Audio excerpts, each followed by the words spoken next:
Hola a todos y sean bienvenidos a este nuevo episodio del Veterincast Porcinos.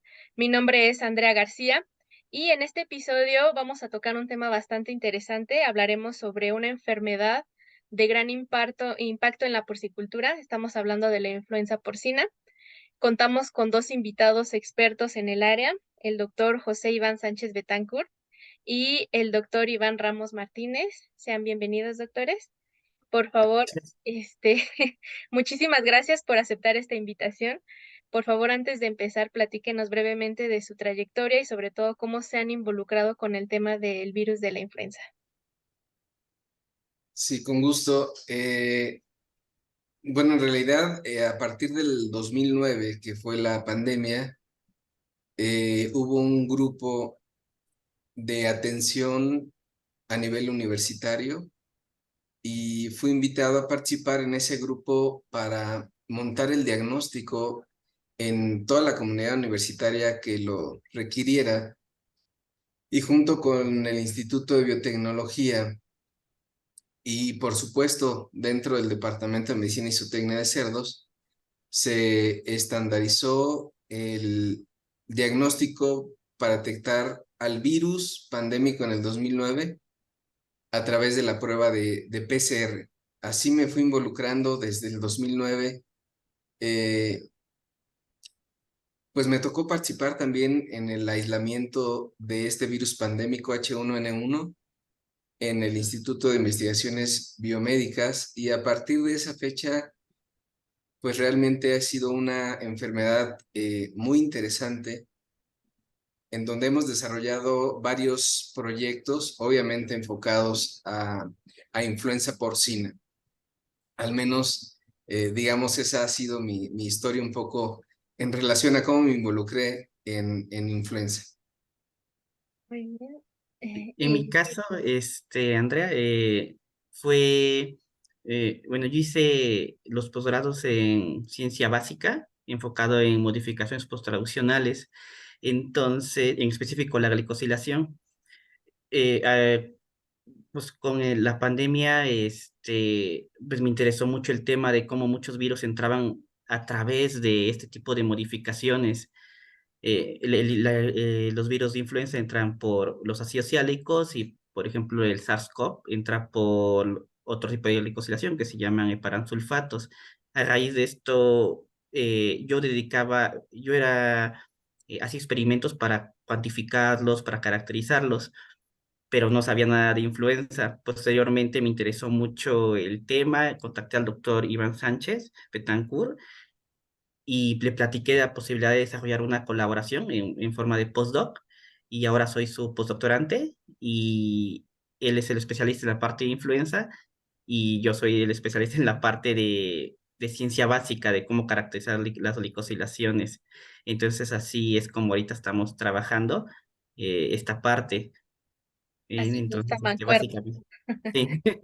Así es. Y bueno, creo que tengo precisamente a los invitados perfectos para hablar de este tema. Y antes de arrancarnos de lleno en lo que es todo lo que han realizado en influenza, pues me gustaría que el doctor Betancourt nos ayudara a definir qué es la influenza, cómo se transmite y sobre todo cómo se diagnostica. Sí, con gusto. Bueno, hay que decir en primer término que la influenza es una enfermedad zoonótica. La enfermedad de influenza es una enfermedad zoonótica que tiene la capacidad de presentarse como enfermedad en los cerdos, digamos, de manera respiratoria, pero también en los humanos, ¿no? Son dos especies estrechamente relacionadas. Obviamente, nosotros como humanos o como médicos veterinarios utilizamos al cerdo para producir carne de la mejor calidad, pero existe la posibilidad de que el ser humano pueda transmitir la enfermedad de influenza a los cerdos y poder generar quizá un problema respiratorio en los cerdos. Ujú. Todo esto en realidad empieza desde 1930 en donde se identifica el subtipo viral de influenza humano H1N1 de la pandemia española, que fue en 1918, se encuentra en el cerdo. Y este subtipo viral H1N1, o sea, se ha mantenido de manera endémica tanto en los humanos como en los porcinos, pero ha tenido algunas variaciones en sus genes que le han permitido de cierta manera evolucionar y mantenerse en una especie con genes específicos, me refiero en el humano, con genes que ha conservado, y también, por supuesto, en el caso del cerdo, como un virus, sí, de origen humano, pero ya con modificaciones que lo hacen completamente porcino. Sin embargo, esta capacidad de, eh, de los virus de influenza A Ajá. permiten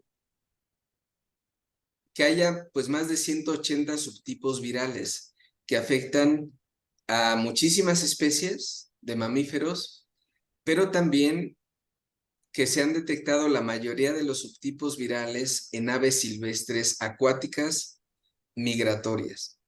Entonces, en realidad hablando de influenza, pues es un mundo de diversidad biológica, tanto por las especies que afecta como los subtipos virales que se han encontrado.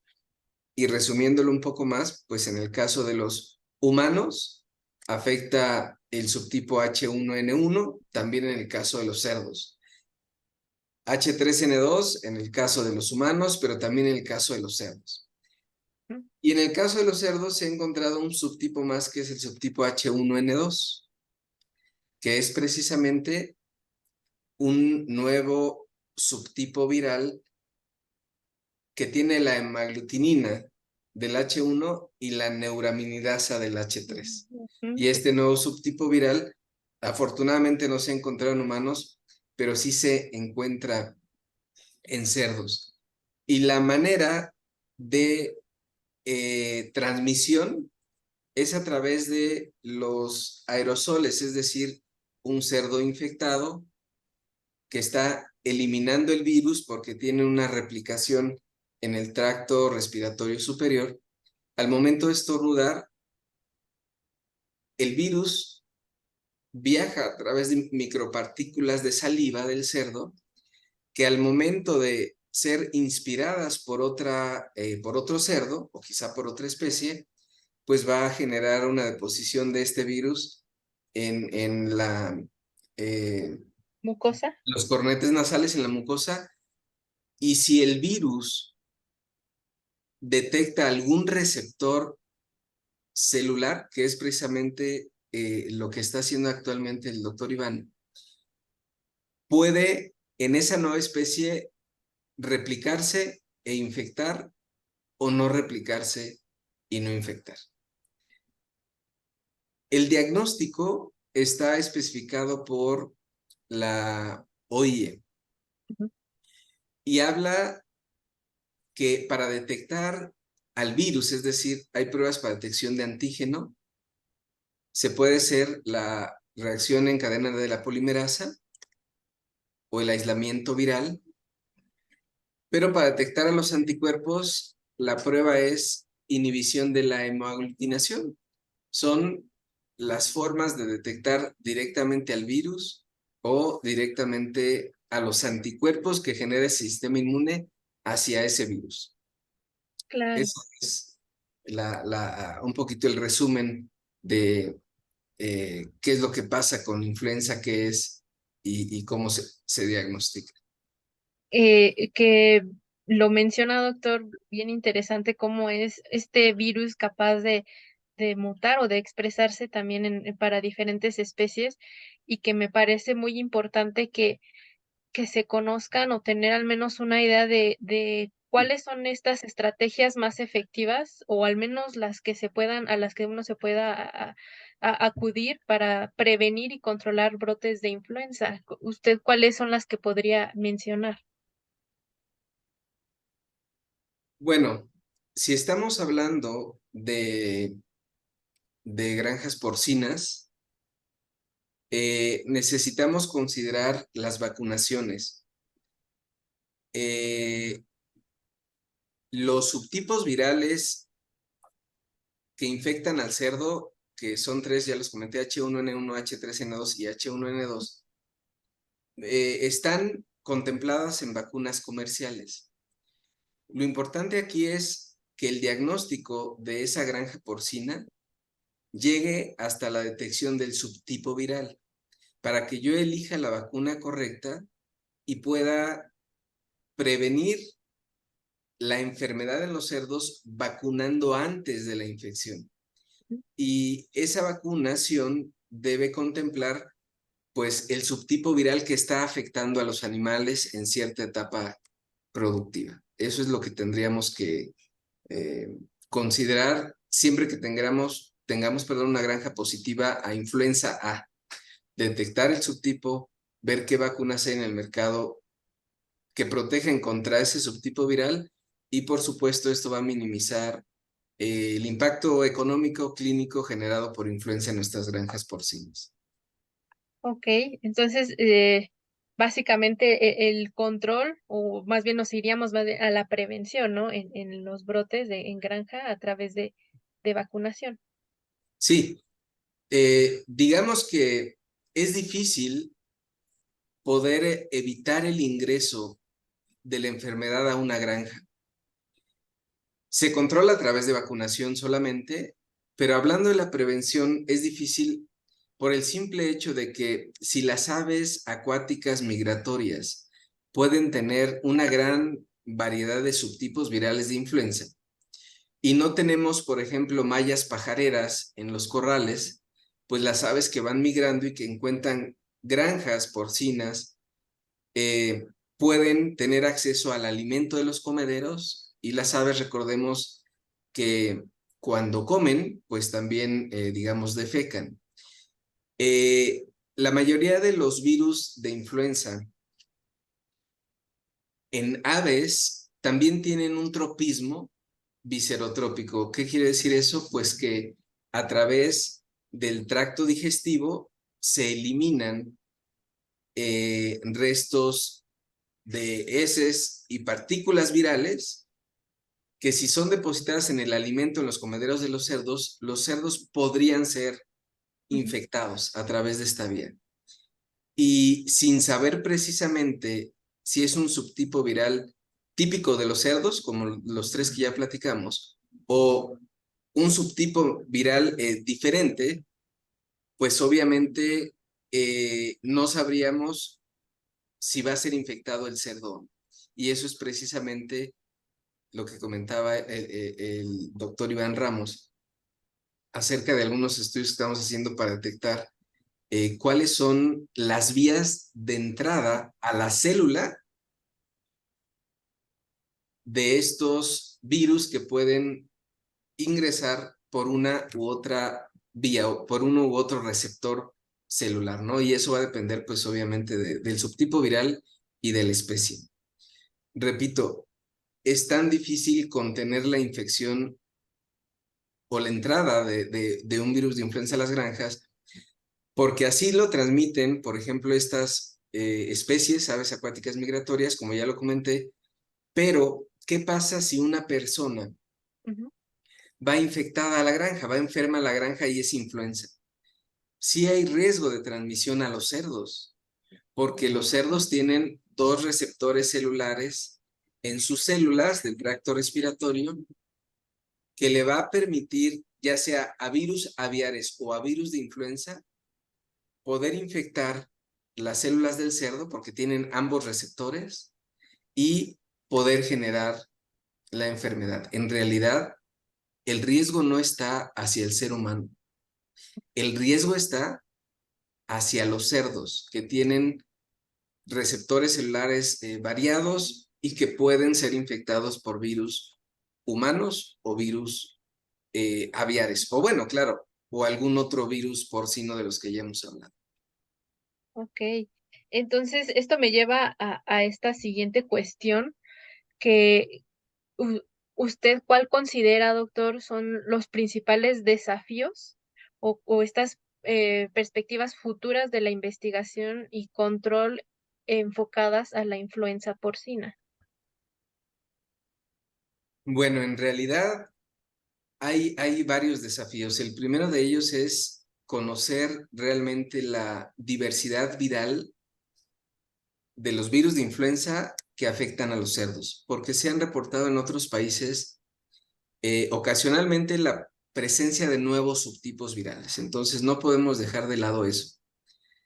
Es muy importante también de entre los subtipos virales que ya conocemos, H1N1, H3N2 y H1N2, hay cambios porque el virus de influenza es un virus RNA en donde sus genes están separados, están segmentados. Es un virus RNA de genoma segmentado. ¿Y qué quiere decir eso?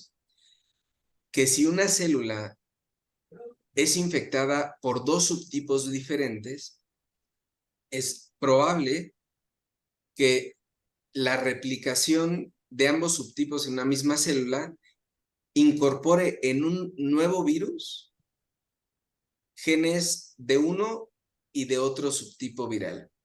Y creo que eso es un desafío o el principal desafío, detectar si dentro de los subtipos virales que normalmente encontramos en los cerdos hay recombinaciones con otros virus. Una cosa es que nosotros detectemos, este es un subtipo H1N1, y otra cosa es de los 8 genes que tiene el virus de influenza. Las dos glicoproteínas superficiales pues son la hemaglutinina y la neuraminidasa. Por eso hay hemaglutininas 1 a hemaglutininas 17 o neuraminidasas, ¿no? Varias neuraminidasas. ¿Es un H1N1? Sí, pero ¿cómo están estructurados sus otros 6 genes? Eso es lo que hemos estado estudiando pues desde hace varios años. Y sin duda es un gran desafío. Y el último desafío es cuáles son las vacunas que ante estas modificaciones de genes tenemos disponibles para realmente controlar la influenza porcina. Yo creo que esos son los principales 3 desafíos en industria porcina, pero en los estudios de postdoctorado del doctor Iván Ramos, estamos buscando algo más. ¿Qué es lo que pasa con especies como, por ejemplo, especies de compañía? ¿Cómo podrían interactuar las especies o participar las especies de compañía en la transmisión de virus de influenza hacia los cerdos? Porque en las granjas normalmente hay perros, por ejemplo, o gatos. ¿Cómo podrían participar, eh, por ejemplo, los perros en la transmisión del virus de influenza hacia los humanos? O en el caso de los equinos son especies susceptibles al subtipo, por ejemplo, H3N8. Y se han encontrado virus de influenza de este mismo subtipo también en perros. Entonces, si nosotros volteamos a ver hacia atrás un poco a la historia de la influenza,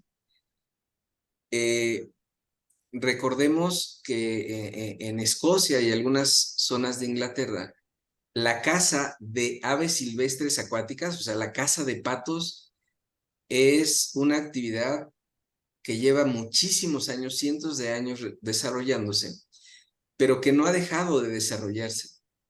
Y dentro de esos nichos ecológicos está, por supuesto, el cazador, que es el ser humano, está el perro, que siempre va por los patos, y está Ujú. el caballo, ¿no? Está el Claro. caballo, pues que es donde va montado el ser humano. Entonces, tenemos ahí 4 especies. Y dentro de esas 4 especies se ha encontrado, digamos, en 3 de ellas ese subtipo viral, un subtipo H3N8. Quizá no se ha encontrado o quizá no se ha reportado en el ser humano. Si en el ser humano se encontrara el subtipo H3N8, tendríamos que pensar, ¿el origen de ese nuevo subtipo en el ser humano es el pato silvestre, digamos, que fue cazado y posteriormente cocinado? ¿O es del equino en donde ya se encontró y ese apego como animal de compañía eh, pasó del equino directamente al ser humano? ¿O quizá del perro que convive mucho con el ser humano? Eso no lo sabemos, pero es uno de los desafíos, eh, digamos, a los cuales nos estamos enfrentando por la presencia de nuevos subtipos virales en especies que no se habían reportado, Claro. ¿no? Y algo de eso tiene como eje el doctor Iván Ramos, asociado a los receptores celulares y a la posibilidad de que un virus de influenza X tenga la capacidad de ingresar por una u otra vía Otra hacia las especie. especies.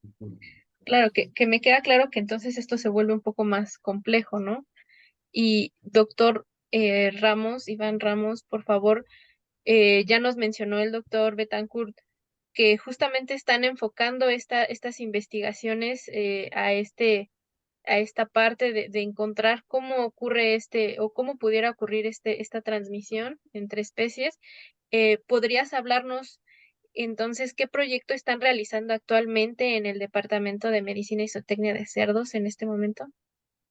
Claro, el proyecto en sí se llama expresión de heparansulfatos y ácidos siálicos como moduladores de la infección de influenza virus porcino.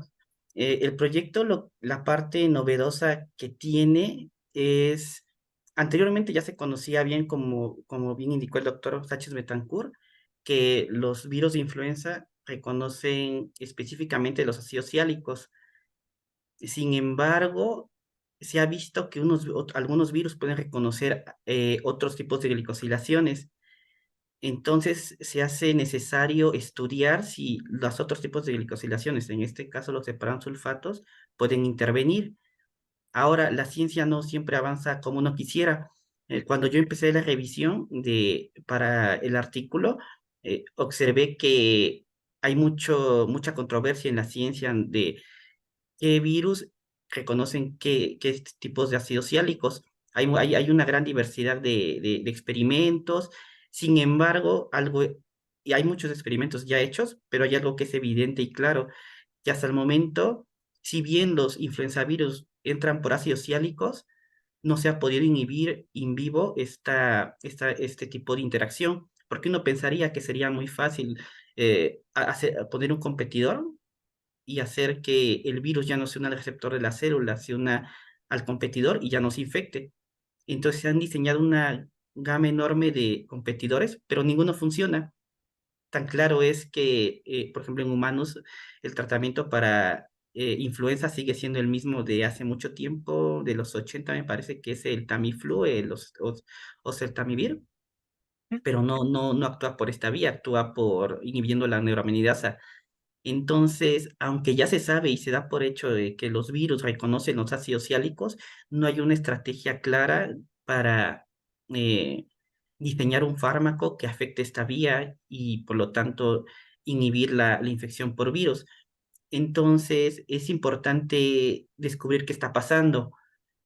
Bueno, ya haciendo la revisión y tratando de ver dónde surge la controversia, eh, principalmente se da en el procesamiento de las muestras, en el tipo de técnicas y herramientas que se ocupan, Para medir glicosilación hay varias herramientas. Nosotros ocupamos una que se llama lectinas.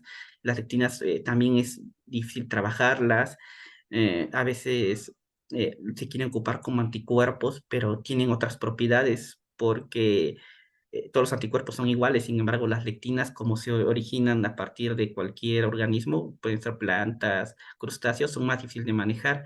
Entonces, este conjunto de detallitos van haciendo que no se tengan buenos resultados o esta variación en resultados.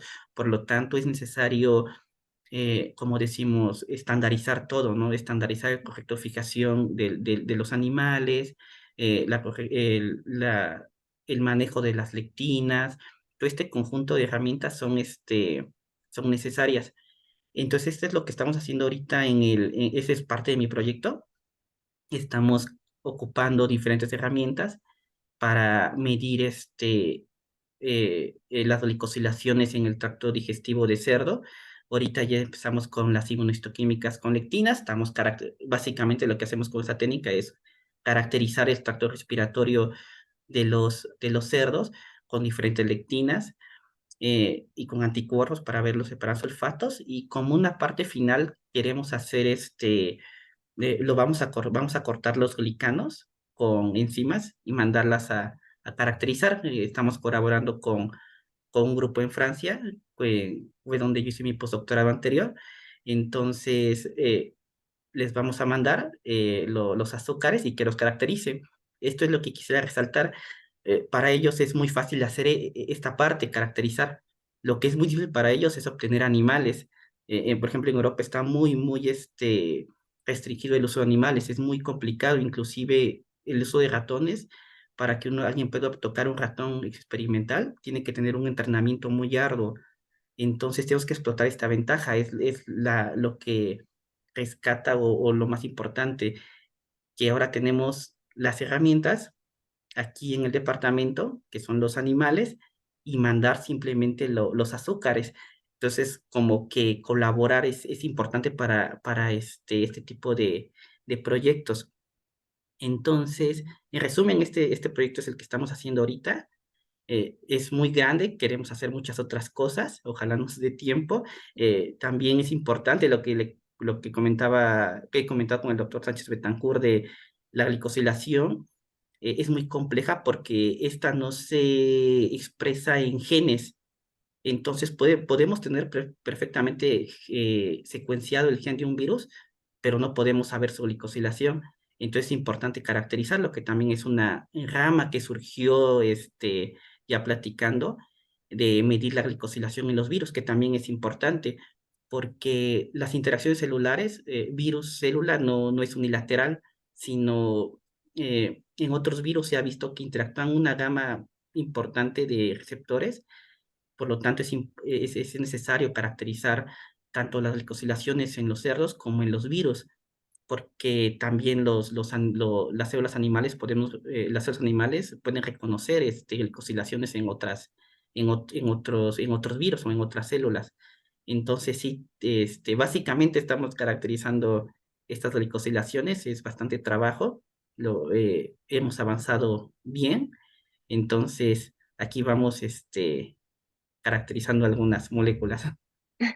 Bastante interesante, y doctor, porque creo que es un trabajo muy complejo y que me parece que vale la pena resaltar la colaboración que tienen con otro país, con Francia específicamente, y que creo que es bastante interesante. Y Claro, si me permites interrumpirte, Andrea, sí es muy importante la colaboración, y como comentas, en país, pero también entre ramas. Por ejemplo, yo soy biólogo, yo no soy veterinario, entonces se me hace vital los abordes desde cada perspectiva, ¿no? Desde los médicos humanos, los médicos veterinarios, los químicos, los biólogos. Por ejemplo, a la hora de caracterizar estos glicanos, no es necesario un químico especialista que sea capaz de usar las técnicas de masas, Malditov, que nos permitan caracterizarlo. Entonces, como bien decía el doctor Iván, es muy complejo el problema y solamente se puede abordar de manera compleja, de manera interdisciplinaria. Es la única solución, porque si seguimos encasillados en una sola vía es muy complicado. Y de ahí surgió mi inquietud. Nosotros trabajábamos anteriormente glicosilaciones, pero solo lo trabajábamos en, en, en el ambiente muy celular, en cultivo celular, pero también, bueno, queda claro que también es importante en este caso, ¿no? De la infección por virus. Entonces sí quisiera resaltar esta parte, ¿no? Bueno, yo he aprendido mucho aquí en la facultad al involucrarme con médicos veterinarios y creo que sí es la forma en cómo se tienen que resolver Los los problemas de problemas. investigación. Sí, sí, sí, que es muy valioso, ¿no? Precisamente como lo mencionas, que todo sea colaborativo, que puedan ver diferentes disciplinas, abordar un problema desde diferentes aristas y que a final de cuentas permiten encontrar tal vez soluciones desde otras perspectivas, ¿no? Que tal vez a nosotros como médicos veterinarios no se nos se facilitaría encontrarlas, tal vez como a ti con esa perspectiva que tienes en tu formación desde biología, ¿no? Y bien lo mencionas, también químicos y otras áreas, médicos. En esta investigación que ustedes están desarrollando, ¿cuáles determinas tú que son como los puntos más importantes a desarrollar o que estás buscando en este tipo de investigación o qué esperas encontrar? Ah, claro, sí, lo más importante es un blanco terapéutico. Es donde todos que hacen investigación básica quieren llegar, ¿no? Tratar de este, remediar la enfermedad, de sanar la enfermedad. Al momento no hay ningún fármaco eficiente para el tratamiento de influenza. Entonces, necesitamos completamente descifrar qué es lo que está pasando en el momento de la infección del virus a las células. Se ha hecho mucha investigación, sin embargo, todavía hay muchas nubes acerca de, como bien comentaba el doctor, por qué un virus reconoce cierto tipo de glicanos, de ácidos siálicos, por qué cierto virus reconoce nada más ciertas especies, todos esos detalles se tienen que conocer bien a nivel molecular, por así decirlo, porque a veces es muy interesante de cómo un simple movimiento, un cambio de configuración en un azúcar, en este caso un ácido sálico, que es un carbohidrato de 9 carbonos, cómo el simple cambio de cómo se va a unir es importante en qué virus, por qué virus va a ser reconocido. Entonces, todos estos detalles se tienen que tener bien estudiados o por lo menos descubiertos, porque hasta el momento, como bien comentaba, no hay ningún fármaco capaz de inhibir de interferir esta interacción entre el virus y y las células. Aparentemente, uno pensaría en el laboratorio es muy fácil inhibirlo. Por ejemplo, cuando se estudia lectinas, así es muy fácil, así lo hacemos rutinariamente, ¿no? Inhibir la interacción de la lectina es un ensayo muy La rutinario. rutina. Pero ya entonces uno pensaría que eso pasa en el ambiente del animal, sin embargo, no pasa.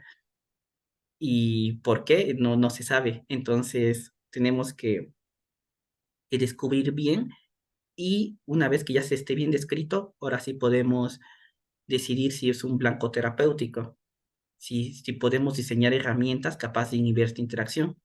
Entonces, sí, el objetivo final es encontrar un modo de inhibir esta interacción.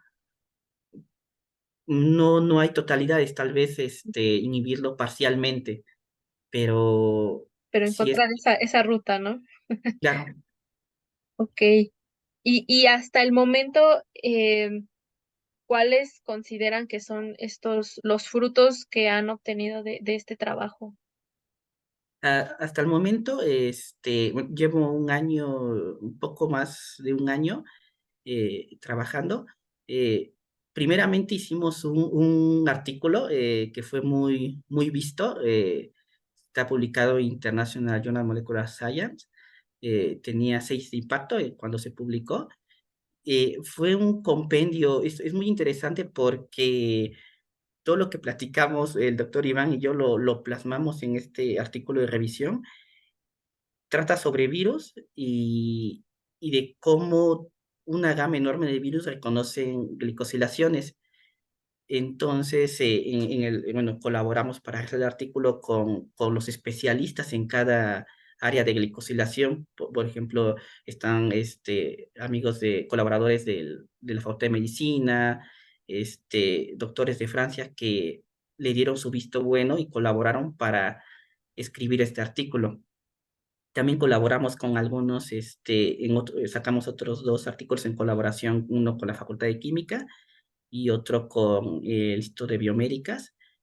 Entonces, ahí vamos, estamos poco a poco avanzando y ahorita en este momento ya tenemos lo que es la caracterización, esperamos terminarla de aquí a diciembre y también estamos escribiendo un metaanálisis acerca de la influenza en perros. Lo hicimos en colaboración con el Departamento de Microbiología e Inmunología, con el doctor Manuel Saavedra, porque como comentaba el doctor, el virus de influenza está en muchas especies, entonces es importante saber la cantidad de infecciones que ocurren. Entonces, bueno, hicimos un metaanálisis en perros y queremos irlo escalando poco a poco, es tomar esos datos, incluir quinos, posteriormente perros, y poco a poco hacer un estudio más grande para evaluar lo que es la prevalencia conjunta que hay de influenza real, Y ya porque sí es muy incluyendo difícil. más especies, ¿no? Claro, ya casi lo terminamos, esperemos que se mande esta semana. Ah, Entonces, excelente. sí, Y doctor Betancourt, doctor Ramos, y me gustaría que a manera de un resumen de esto que me han estado platicando, me comentaran sus perspectivas de esta investigación, ahorita dónde sienten que están parados y y qué sigue. si gusta, empiezo, doctor. Adelante. Este, mm, en este momento estamos caracterizando, como ya lo había comentado, y nos estamos encontrando que hay mucha literatura en controversia y seguramente lo que publiquemos también va a implicar controversia, pero eso es bueno porque así se avanza la ciencia. De hecho, este año salió un artículo en Nature de que la ciencia no estaba siendo disruptiva. Quiere decir que aunque se ha hecho mucha ciencia, no se está avanzando porque toda la ciencia que se hace es igual. Entonces, ahorita ya tenemos las caracterizaciones, va a contradecir algunos artículos ya publicados, sin embargo, creemos que Es bueno, este, va a ser revuelo, ¿no? sí, Sí, es sí, bueno. y bueno, y por último, pues quisiera resaltar y agradecer lo que, bueno, que la Facultad de Medicina Veterinaria y Zootecnia me ha abierto las puertas. He tenido la oportunidad, lo cual agradezco mucho, de trabajar en lo que es las salas de necropsias de aquí. Bueno, me impresionó bastante. No hay una sala de necropsias en la Facultad de Medicina ni en la Facultad de Ciencias. Entonces, también agradezco a todos los que me han ayudado indirectamente. Por ejemplo, en el departamento de aves me han ayudado en la parte histotecnológica. El doctor Manuel Saavedra ha sido un muy buen colaborador y amigo. Entonces, y aquí los cerdos que he estado usando estuvieron aquí en los aislamientos del departamento. Entonces, sí quisiera resaltar porque se hace necesario que animales tengan este control. eh, es muy difícil tener cerdos en la Facultad de Medicina, por ejemplo, o en la Facultad de Ciencias, si no es que es imposible. Entonces, aquí se juntan todo lo necesario para poder desarrollar este proyecto. Tenemos a la mano aislamientos, tenemos aislamientos, la sala de necropsias, el procesamiento, entonces eso garantiza los resultados van a ser correctos, porque facilitar y tener todo esto junto es como necesario en la ciencia. Entonces sí, por último sí, es lo que quería agradecer. Y Doctor Betancourt, ¿quisiera agregar algo? Sí, yo lo dividiría en dos objetivos. Cuando estamos hablando de cerdos, de la producción de cerdos, debemos conocer eh, qué subtipos virales hay, por supuesto, qué cambios genéticos tienen, si hay virus recombinantes o no, por el simple hecho de que, como es una zoonosis, debemos ser responsables como médicos veterinarios hacia la especie a la que nos dedicamos. Entonces, investigación precisa y contundente respecto a qué hay en cerdos. Pero también somos responsables del control de la influenza porcina. Y si nos asociamos, como lo hemos hecho a través de convenios con algunos laboratorios que producen biológicos, Ujú. eh, nos acercamos a detectar la o las variantes virales que se encuentran distribuidas en la población porcina mexicana para que las vacunas sean diseñadas con virus o segmentos virales que realmente tengan un amplio rango de protección Ujú. y que contengan las infecciones y las pérdidas económicas en los cerdos. Ese es el objetivo. Pero por el lado de investigación de influenza general, es vital lo que comenta el doctor Iván Ramos para entender más la epidemiología de influenza en las otras especies, en donde está involucrado el humano y otras especies de compañía que ya comentamos hace un ratito. Porque si nosotros volteamos a ver hacia atrás, en el 2009, la Organización Mundial de la Salud, lo que le preocupó cuando aparece la pandemia del subtipo H1N1, lo que realmente parece haber preocupado es que el subtipo H5N1 de alta patogenicidad aviar no fuera el que se estuviera diseminando entre la población, porque eso implica un riesgo mayor hacia la población humana.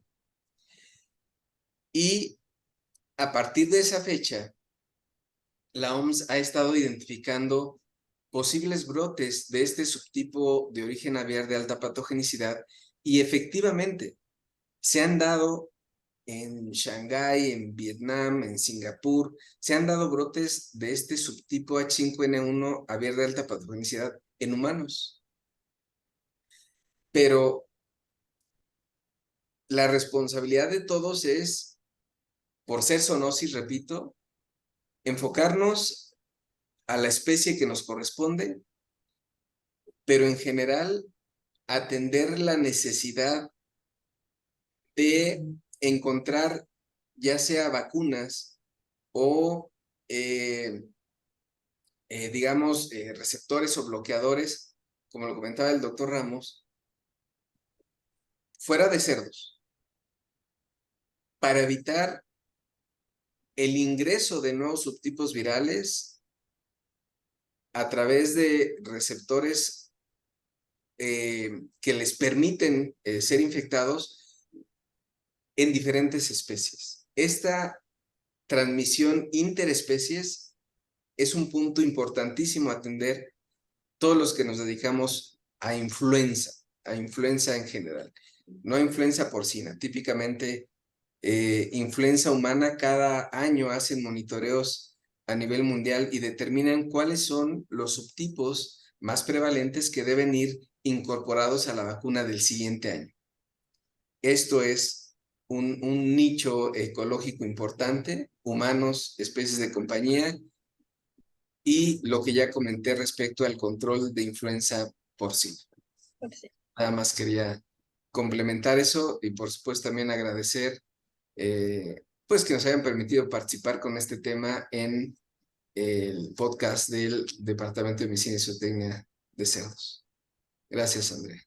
Doctores, la verdad es que el agradecimiento es para ustedes porque yo de verdad estoy muy contenta de que ustedes estén participando en un foro como este y que estén platicándonos sobre todo de este proyecto que han desarrollado y que siguen trabajando en él y sobre todo que nos hablen de la magnitud, ¿no? O sea, cómo se ha expandido a diferentes áreas, cómo se articula, cómo ha funcionado esta interdisciplinariedad entre este proyecto de influenza y como bien lo menciona, doctor, los alcances que puede tener en diferentes especies, llámese humana, llámese porcina, animales de compañía y otros, ¿no?